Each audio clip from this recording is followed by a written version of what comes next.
are suppressed emotions! Awesome. Hey, thanks for gathering together, everybody. I'm excited to check out this sequence that we worked on called The Vault and talk about where it came from and all the ideas that we had kind of making this. Sound awesome, everybody? Yeah. Let's talk about it. The Vault was a really fun project for story. We got handed off this scene that is just 3 new characters that are so themselves and so pushed and goofy and over the top, and that's kind of any story artist's dream. We had a lot of fun with this scene. It's one of those rare scenes that changed very little, except just had to get a little shorter. What was challenging about it was just integrating all the different animation styles that are in this sequence.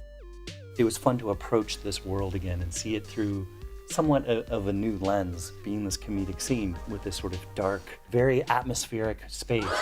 My heart has always been in 2D. Bluey is really refreshing. Whenever one of our Pixar movies, we want to put A113 in the movie. And we're like, how do we do it in a different way? And so we were like, each vault should have a label. So it's A113, only done in Roman numerals. We always knew that the emotions would get kicked out. What do you think you're doing? And I remember somebody used the term bottled up emotions. Yes. And we're like, oh, we should put them in a jar. You can't just bottle us up? Oh, that's a great idea. But where on earth would you put them?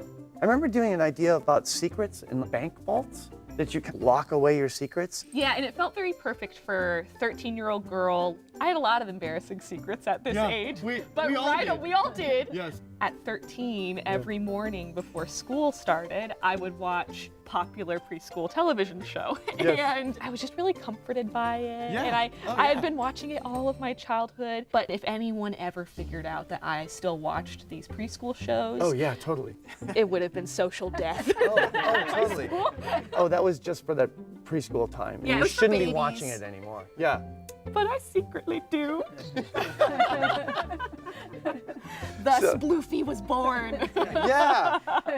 Make your way down to Bluey's house. There was a point where we were like, let's do Bluey in 2D. It all kind of clicked that it made sense that the show that Riley watched was a 2D animated TV show. Yeah. And that we would use that technique for this, and it would make the scene even more interesting because we're integrating different animation styles. It was just a really fun, cinematic way of introducing a preschool character. I think one of the very first things we pitched was Yeah. him staring at Yeah. this wall. Yeah. I remember being on Zoom and standing up. I had a big wall behind me when I was on Zoom. I remember and that talked too. to the wall. Yes. I was like, it could be like this. Here, that she's like talking to him. Uh-oh. Those shows, I always talk to the audience, and I'm like, what if there was no audience? So much of the research we did looking at those shows for kids of that age, the characters are almost like a teacher. It seems like they're always trying to give you an important lesson in the most clear and broad way. At Pixar, most of the time, what we're trying to do is subtlety and we're trying to get nuance. But for Bluey, it's like, don't do that. Just go big, try to show the back row everything, make it really broad, and the pose could just be bigger and take up more space. And really, getting his hands up on his hips and talking to the room. It's like the more obvious, the better. Do you know quid pro quo? We get you out of that jar, then you get us out of this safe. No, Bluey. And then mixing in Lance, which is kind of like that step in between where we have this video game character of how can we make him a little rougher but purposeful. Lance just comes in with his own lighting. He goes along wherever he goes. Welcome to your eternal fate. Particles that are floating around, tiny hearts. No. Yes, they are. Wait. Yeah. They're little tiny We hearts. came up with this idea of a little tiny heart. Play it a And little more. You can kind watch, of see them. they actually, there's a heartbeat in them Yeah, too. there they are. Yeah. Oh, I never noticed that. Yeah. Okay, here's the cool thing about his sword. There's a little part at the end, and it's supposed to evoke a hockey stick. I love that. You guys think of everything. That's so cool. Kind of was Lance your creation as well? Jeff Call was working on the scene. He was boarding it, and he messaged me, and he went, Kenna, I'm kind of struggling with this Lance section. And I was like, okay, tell me what's going on. And he goes, he's not beautiful enough. And I was like, he looks fine. He's like, no, I'm not tapping into the beauty that he should have. And so I made him a very lovingly rendered style card. Yeah. And I was like, okay, about these proportions and the lights, you know, the dappled light. And he went, oh, Kenna, this really unlocked it for me. He wasn't used to drawing in that kind of style. I love how Lance's hair is constantly in motion, even though there's no breeze. We were all banished here, deemed unfit. The hair, make it flow. The pixelation on Lance was something else that came up about being kind of difficult to do because it's not as smooth as we normally make things. We put a lot of attention and thought into how to make those mistakes feel like they're part of a video game and authentic to a video game and not just accidental. And it took a little while to kind of dial those bits together. We did a lot of reviews where we were kind of trying to pull back, and then we pulled back too far, and then try to add back in until we kind of found that nice mixture to kind of hit that era of video game. Like the hair intersecting the face. There'd be so many shots where we'd be like, nah, that's too much hair in the face, or it's in the wrong area, or there was like, nope, not enough hair intersecting the face. Or it's going through the sword here, do we care? Nah, it's good. There's intention to all of it. I just wanted to say that it's really important that his tummy is showing to me. I think it shows off his vulnerability. That's true. There was a 5-minute conversation about the abs.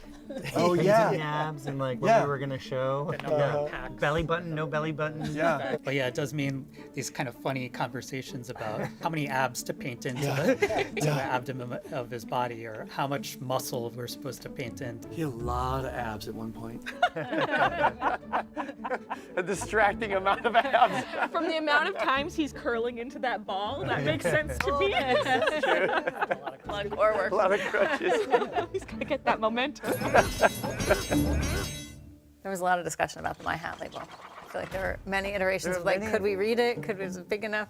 For the longest time, we couldn't see it. And finally, I was like, give me a Sharpie. And I wrote My Hat, which is a reference to these characters in the first film. It says My Hat. Wait, it says My Hat? My Hat, it says. That's what I wrote in My Hat. That was the biggest challenge in edit with this scene. So many of the jokes are like really what we started with.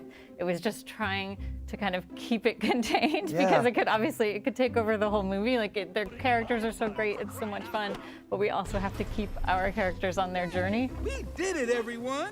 Let's all sing the We Did It song. No time! Joy has this little mini arc throughout the scene of devaluing Lance. I never saw the appeal. He's the one that gets them out of the jam. They're able to escape the vault because of him and because of his quote-unquote flawed little move. And there's a little line at the end of the sequence here. There's actually a line that Amy Poehler ad-libbed of the, well, there's a lid for every pot. Well, there's a lid for every pot. Come on! It's basically her saying like, oh, I guess I misjudged him, without really saying it. It's awesome that a scene this silly and completely out of pocket can also be a reflector for the entire movie. I think on first watch, people might not guess that, but it really is a little bit of a hypothesis for, should we be ashamed of the things that we keep secret, that we, are so anxious about? And Lance proved otherwise. Lance! Goodbye, friends. Hello, Destiny! It's my favorite part about working here is rewatching the scene. You get to make something that you really love. And when you're making it, you get to see each person within it and how everybody brought something to it. I love going throughout this entire thing and I can see where everybody's contributions made it better. Thanks everybody for doing this. You guys did such a great job. Great job, everybody. You did it. You did it.